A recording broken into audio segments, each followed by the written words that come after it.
Um dia fui castigado e levado para baixo daquela árvore que você vê ali, onde passei a noite inteira e acabei machucando ainda mais minha coluna. Esta é a declaração comovente de um vovô de 70 anos. Mas não é o que você está pensando. Ele não é um sobrevivente do crime organizado nem nada disso. Ele está relatando sua estadia em um asilo de idosos, um lugar onde supostamente deveriam cuidar dele e zelar por sua saúde. Avós perdidos, desorientados ou abandonados pela família acabam nesses abrigos, totalmente à mercê de condições desumanas, e assim passam sua última fase de vida completamente desamparados e esquecidos pela sociedade mexicana. Hoje vamos falar de vovôs desaparecidos, de outros que conseguiram escapar desse inferno e de outros que, infelizmente, tiveram o pior dos finais.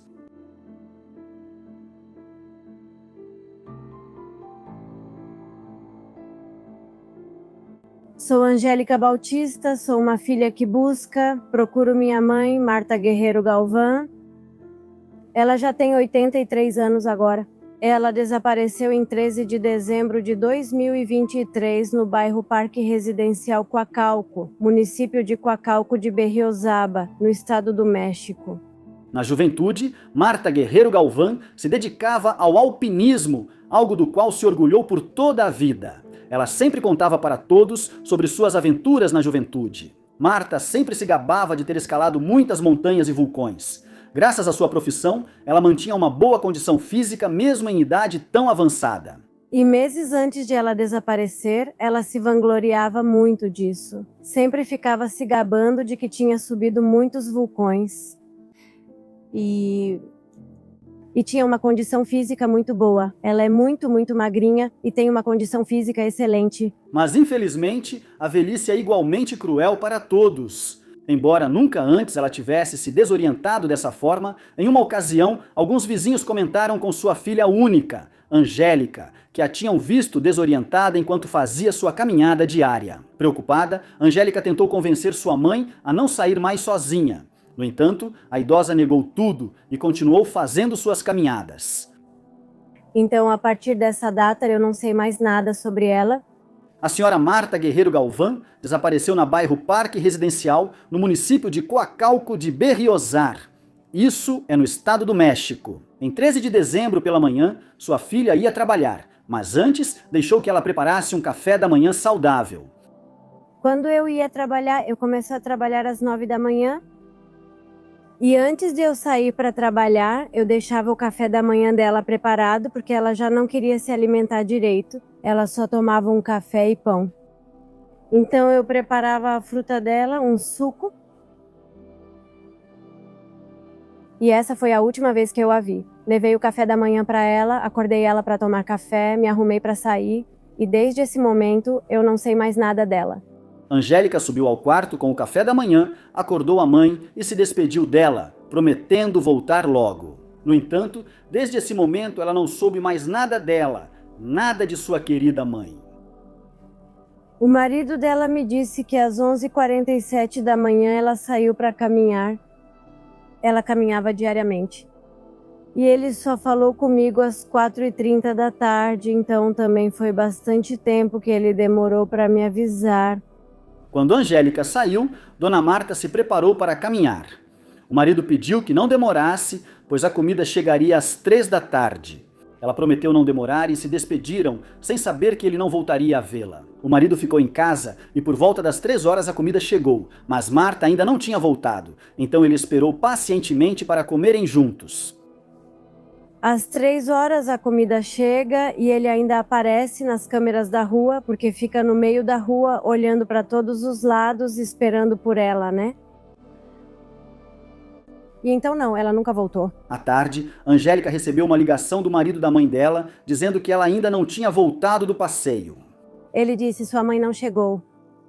Foi aí que comecei a me mobilizar.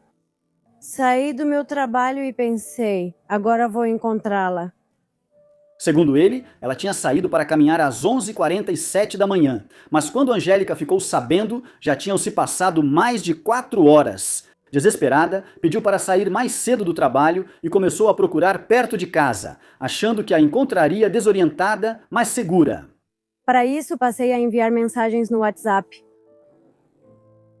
Mandei mensagens no WhatsApp da minha rua, no do meu bairro, pelo Facebook, com a foto dela, mas não tive sorte. Quando cheguei em casa, comecei a percorrer as ruas, o bairro e nada. Angélica espalhou a foto da mãe pelas redes sociais, procurou em cada esquina do bairro, mas nada. Quando anoiteceu, ela ficou nervosa, pois a cada hora sua mãe corria mais perigo. Temendo o pior, ela procurou a equipe de busca do Ministério Público, a quem contou o que estava acontecendo, mas, para sua surpresa, as autoridades acabavam de receber o relato de uma pessoa idosa que estava andando pelas ruas desorientada. Até mais ou menos 8h30 da noite, porque eu já comecei a ficar nervosa, e fui até o Ministério Público e lá estava a equipe de busca. Contei que tinha perdido minha mãe e a procurava. Eles disseram que haviam recebido o relato de uma pessoa desorientada e perguntaram se eu queria acompanhar. Aceitei. E fomos, mas não era a minha mãe. Com uma pitada de esperança, Angélica acompanhou as autoridades para reconhecer a pessoa em questão, mas infelizmente não era sua mãe. Desolada, ela fez a denúncia de desaparecimento e desde então nunca mais soube nada sobre sua mãe. E bom, felizmente ela não está nos CEMEFOS. Eu tenho que ir recorrentemente ao CEMEFO de Ninhos Héroes e ao de Tlanepantla. Felizmente eu não a encontrei lá. Mas onde ela está? A senhora sofria de problemas de memória. Esse tipo de problema costuma piorar quando a pessoa fica desorientada, porque o estresse faz com que ela perca completamente a noção do ambiente que um dia conheceu, tornando tudo completamente desconhecido.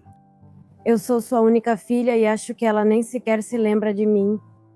Então assim fica mais difícil encontrá-la. No início, havia milhares de possibilidades sobre o paradeiro da mãe dela, como ter caído nas mãos do crime organizado. Mas, tratando-se de uma idosa com problemas cognitivos, ela descartou essa opção e se concentrou exclusivamente nos abrigos, porque uma pessoa nessa condição não interessa ao crime organizado. Na verdade, tentaram me extorquir e me ligaram de Sonora, de Chiapas, de vários estados, dizendo que minha mãe tinha visto algo que não devia e queriam não sei quanto dinheiro.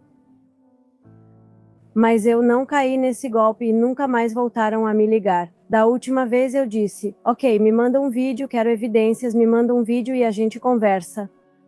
E nunca mais voltaram a me ligar. Cansada dos criminosos que se aproveitavam da sua situação desesperadora, ela finalmente pediu que enviassem alguma evidência em foto ou vídeo que provasse que realmente estavam com a mãe dela. Depois disso, nunca mais falaram com ela. Eu não acho que minha mãe sirva para a criminalidade nesse estado, nem para órgãos, nem para prostituição, nem para embalar drogas, ou seja, não acho. Eu penso mais que ela esteja em um abrigo, mas voltamos ao mesmo ponto. Existem muitas anomalias e omissões. E ela, como anda bastante, tem uma ótima condição física, demorou quase 5 horas caminhando. Então ela pode ter dito, eu nasci em Celaya, eu sou de Celaya. Na verdade, eu já fui para Celaya, procurei lá, fui para Veracruz, porque ela morou em Veracruz. Ela pode ter dito que é de lá e a levaram para lá. Talvez ela esteja abrigada, talvez nem esteja mais no estado do México. Angélica tem procurado desesperadamente por sua mãe. No entanto, ela tem se deparado com dezenas de obstáculos, especialmente nos abrigos onde a entrada é proibida. Nos poucos em que conseguiu entrar, não permitiram que ela fizesse uma segunda visita, apesar de ser fundamental voltar para verificar se sua mãe foi acolhida depois da primeira busca. Ao longo dessa busca, percebi muitas anomalias e omissões que existem nos abrigos. E além disso, negligências, e além de tudo isso, não me deixam entrar. Não me deixam entrar e nos poucos em que consegui, não me dão mais acesso. Então, tenho vários casos em que pessoas como eu, que estão procurando um familiar,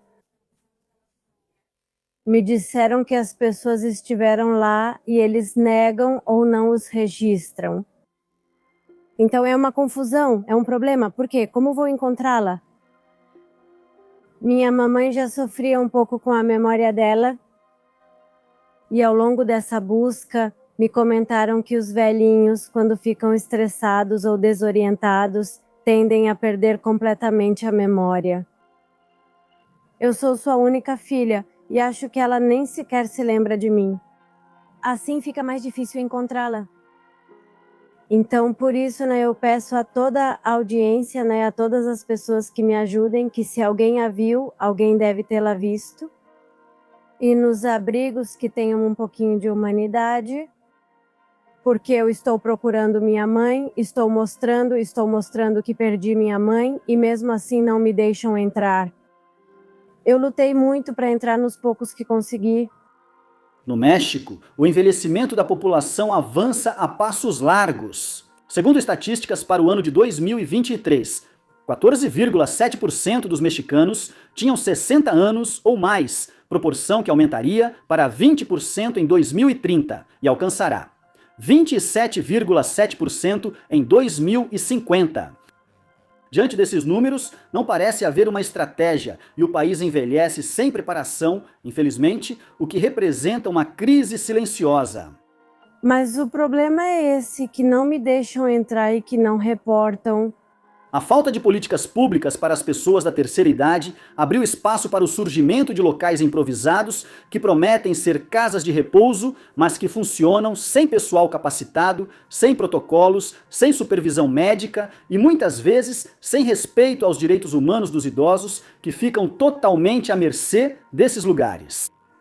Outro caso que tenho de outro abrigo, a assistente social me disse: procure bem a sua mãe.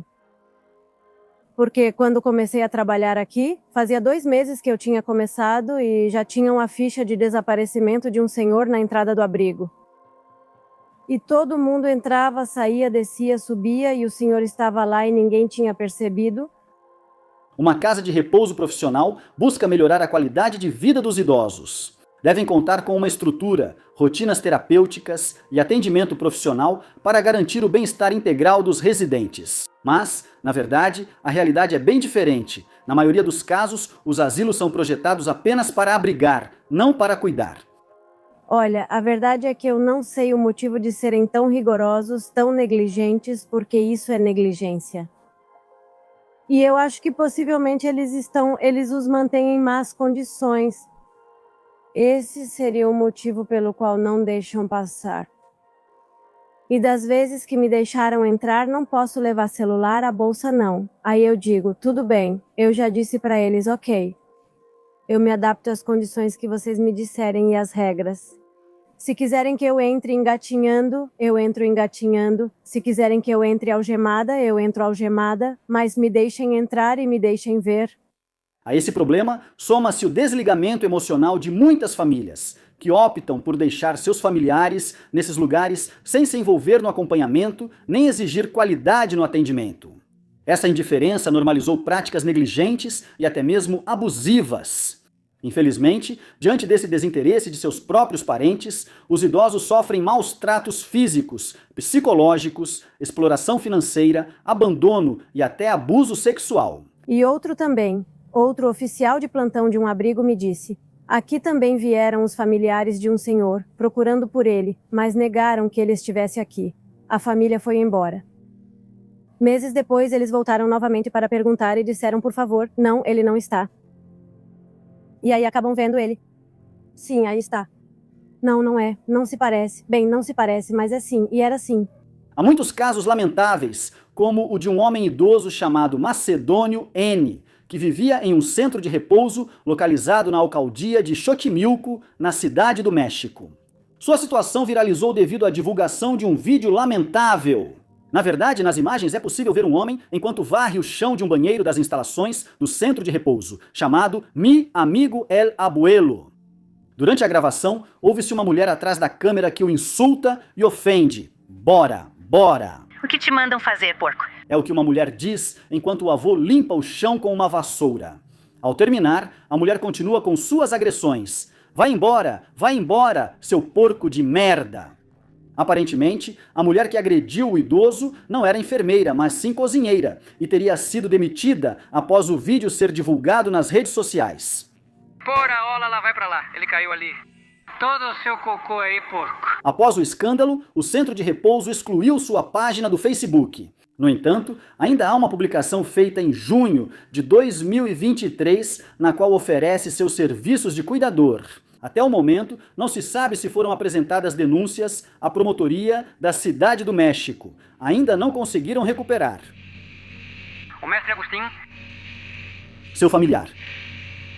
José Luiz Negrete, de 70 anos de idade, foi resgatado por seus familiares após passar um ano no asilo de idosos do abrigo em Tijuana. Insalubridade, desnutrição e instalações precárias são problemas enfrentados pelos idosos no asilo chamado El Refúgio, na cidade fronteiriça de Tijuana, na Baixa Califórnia. Lugar onde, em agosto de 2019, 4 idosos faleceram simultaneamente. No local vivem aproximadamente 250 idosos com doenças graves, que não contam com o devido cuidado médico e nem sequer com camas ou comida suficiente. Para os idosos que sofrem com o frio, muitos deles acabam ficando no chão, no piso de azulejo gelado. Vários já morreram por causa do frio. A maioria das pessoas que entram no asilo El Refúgio não tem família e sofre de alguma doença ou deficiência. É por isso que o asilo os aceita, para que tenham um lugar onde passar seus últimos dias. No entanto, como você já sabe, por ser administrado sem qualquer interferência do governo, não tem recursos nem mesmo para comprar camas, levando os idosos a dormirem no chão, às vezes sem nem mesmo um cobertor para se cobrirem. Maria Estela tinha 70 anos quando faleceu.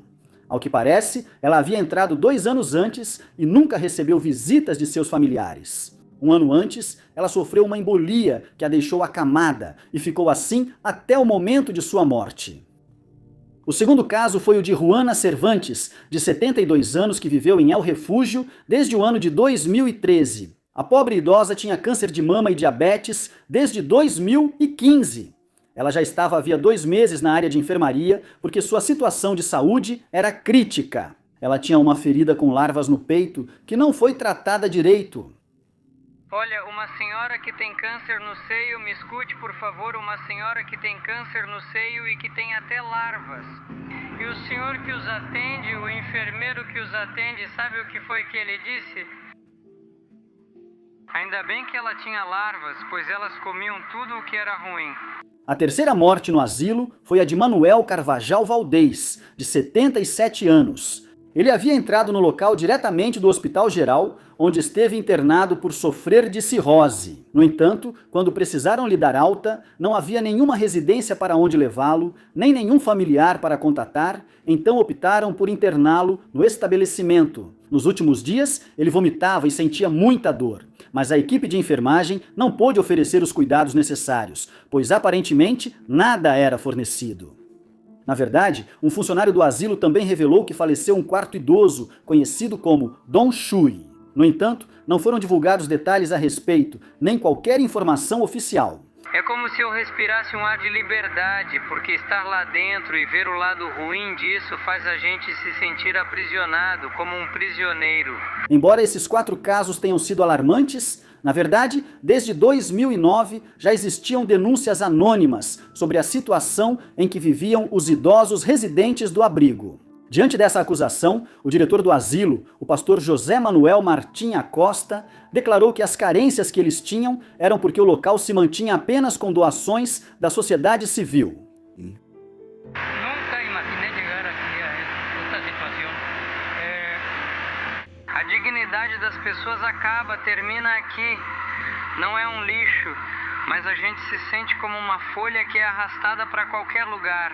Segundo o proprietário, o governo doou o terreno para que ele cuidasse de idosos abandonados. Porém, ele enfrentou falta de dinheiro e, mesmo com algumas enfermeiras e auxiliares voluntárias, não era suficiente para atender todos os idosos, resultando em situações deploráveis como estas. E até hoje, o abrigo, portanto, continua funcionando. Quem decide tudo isso é o pastor, um servidor chamado José, um barbudo que bate nos idosos. Outro caso trágico aconteceu em 23 de junho de 2015, quando o asilo de idosos, Hermoso Atardecer, localizado em uma zona rural da cidade mexicana de Mexicali, viveu uma madrugada de terror com a morte de 16 idosos em um incêndio que devastou o local. Já pegou o outro quarto, olha. Bom, tiraram ele, eu acho. Sim, tiraram os velhinhos de lá a tempo. Tudo aconteceu às 4 da madrugada. Ao que parece, o fogo começou em uma estrutura de madeira próxima ao asilo e se espalhou por todo o imóvel. O cheiro de queimado acordou Teresa Ortiz, que morava bem perto do asilo e costumava levar comida para os internos. Ao saber da tragédia, ela correu para o asilo para ajudar os idosos, mas ao chegar, o local já estava em chamas, o que levou à morte desses 16 velhinhos e outros 5 ficaram feridos com queimaduras de vários graus e intoxicação. Afirmam que o incêndio no asilo Hermoso Atardecer foi intencional e que já deveria estar sendo investigado pela PGR. Este asilo, que tinha capacidade para 60 pessoas, era administrado pela organização civil Sociedade Cultural Impulsora del Bienestar Social e já atendia idosos abandonados ou em situação de rua há uma década. Mas os idosos ficaram presos porque estavam trancados, não é? Sim, cadeados. Exatamente. E isso foi o que resultou na morte. Após o incêndio, 23 idosos foram enviados para outro asilo nas proximidades para receber atendimento médico. Infelizmente, com o passar dos dias, o número de mortos subiu para 21, pois a saúde dos idosos piorou drasticamente, levando-os à morte. Havia um abandono dos 3 idosos. Dos 44 idosos que estavam no asilo, apenas 11 entre eles, 5 dos falecidos, tinham familiares registrados, já que, em sua maioria, haviam sido abandonados por seus filhos que moravam nos Estados Unidos ou longe da instituição. Além disso, foi descoberto que as famílias ficavam com as pensões deles e só enviavam o mínimo para poder sustentar seus avós. Será necessário revisar as condições pelas quais os idosos faleceram posteriormente, seja pela idade, pela situação avançada ou pelas doenças que alguns já tinham. A investigação finalmente terminou com apenas uma pessoa responsabilizada. O diretor dos bombeiros, Fernando Rivera, que foi condenado pelo crime de homicídio porque o Departamento de Bombeiros cometeu omissões ao não inspecionar o estabelecimento, que não estava em condições, o que levou a esse terrível incêndio. A legislação parte do cuidado que devemos ter como filhos em relação aos nossos pais e, nesse caso, aos avós, mas principalmente aos idosos. Houve uma série de modificações legislativas positivas, mas sim, foi a partir da morte de 21 pessoas considerada um homicídio.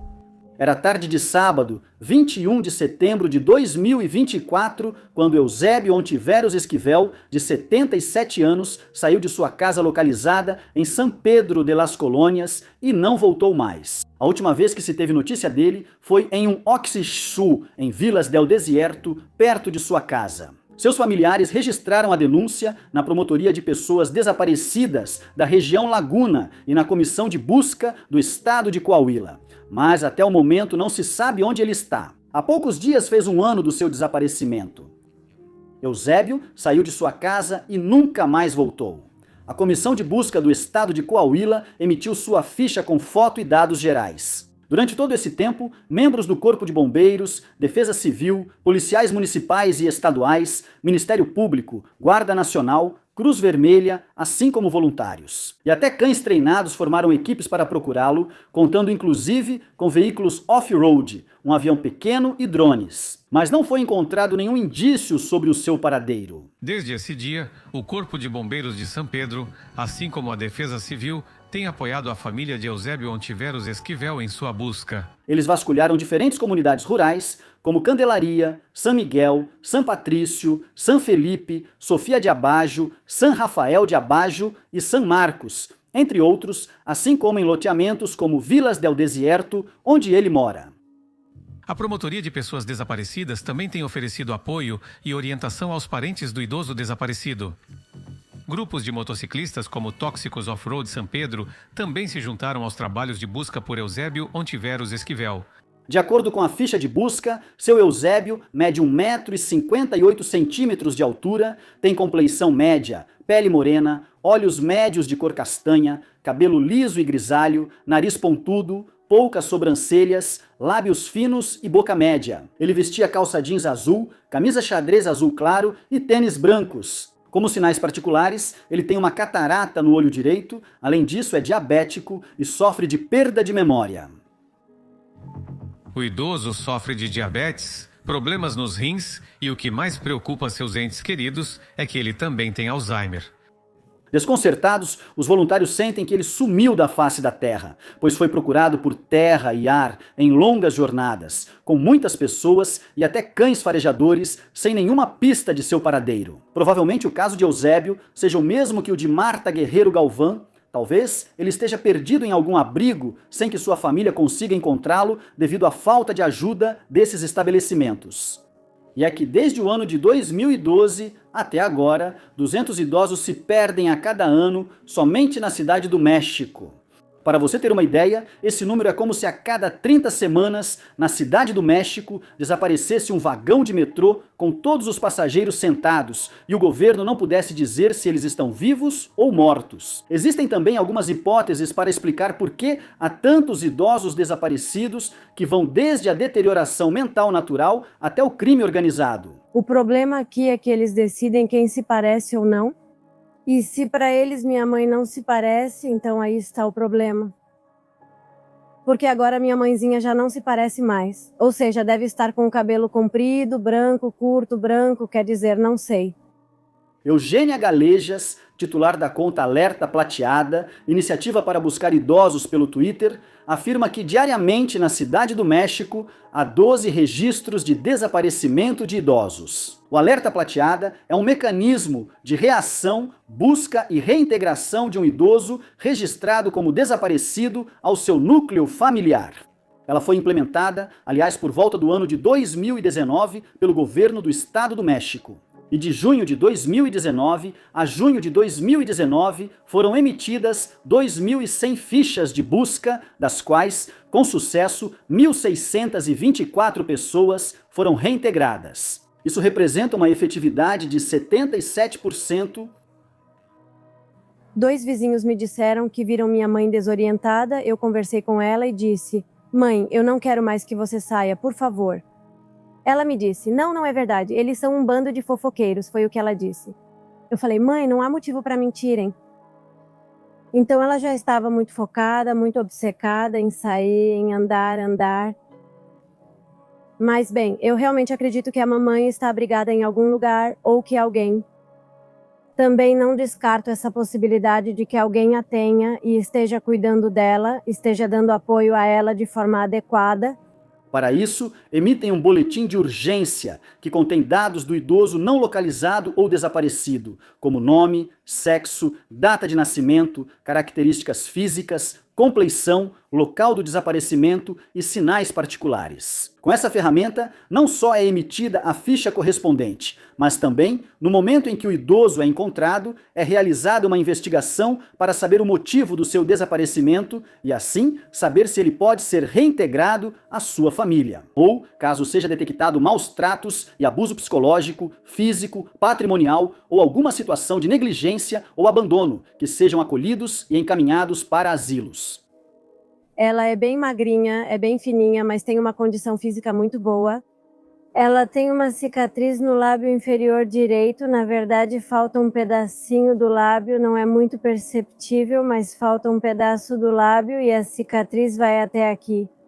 Cerca de 80% dos casos ocorreram por deterioração ou perda de memória. Isso porque, se em algum momento a pessoa sai para a rua, doenças como demência ou Alzheimer dificultam o retorno dessas pessoas para casa, por não lembrarem mais do endereço, de como chegar em casa e às vezes até do próprio nome. É importante saber também que não é preciso esperar 24, 48 ou 72 horas para solicitar uma busca, pois cada minuto conta para uma localização eficaz. Se alguém vir um idoso vagando pelas ruas, deve informar imediatamente as autoridades para que possam agir de forma oportuna.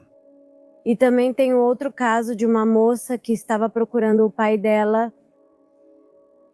Ela conseguiu entrar em alguns abrigos e 3 ou 5 meses depois ligaram para ela dizendo que o pai dela já havia falecido e estava em um desses abrigos. E ela disse: "Mas como se eu entrei em tal data?" Pois é, ela entrou, mas 2 ou 3 dias depois o pai dela entrou. Então é isso que eu falo para as autoridades. Eu preciso entrar regularmente e não me deixam. Pois talvez eu entre hoje e minha mãe chegue em uma semana. Angélica não perde a fé de reencontrar sua mãe algum dia. Ela não vai deixar de procurá-la por todo lugar e vai continuar batendo de porta em porta nos abrigos até encontrá-la. Eu criei uma página para minha mãe chamada Procurando Marta, ou Marta Guerreiro, uma página da Marta Guerreiro. E também estou como Andy Rumba no Facebook. E espero que vocês possam me ajudar a compartilhar e a encontrar minha mãezinha. Por favor, me ajudem a compartilhar o máximo possível. Eu suplico, eu imploro. A verdade é que é uma angústia diária, ainda mais quando chove. Eu fico pensando, onde ela está? Quer dizer, eu imagino 1000 coisas. Às vezes também imagino que ela está pedindo esmola, que está sozinha. Não sei, é uma angústia interminável. E eu sou a única filha dela. Já estou cansada, já não sei o que fazer, já não sei aonde ir, já não sei a quem recorrer. Finalmente, a velhice não deve viver na sombra. Deve ser vivida com presença, com respeito, junto à comunidade. Milhares de pessoas idosas continuam vivendo em espaços sem regulamentação, invisibilizadas e afastadas do debate público em um país que ainda não decidiu como quer que a velhice seja vivida. E também que cuidem dos seus velhinhos, porque às vezes a gente não percebe, às vezes com a correria do trabalho, das atividades, a gente não percebe o declínio cognitivo dos nossos familiares ou das pessoas. E também, por exemplo, se virem um velhinho na rua que pareça desorientado, ajudem ele. E compartilhem. E é só isso que eu quero pedir para vocês, que me ajudem a compartilhar e que, bom, eu quero encontrar minha mãe, é a única coisa que eu desejo na vida. Infelizmente, perdemos nosso canal secundário e seria de grande ajuda se você se inscrevesse no novo canal secundário chamado Crônicas de Crime com Pepe Mistério. O canal secundário é uma parte importante para essa equipe. Seria de grande ajuda se você se inscrevesse. Estou te dizendo, você encontra como Crônicas de Crime com Pepe Mistério.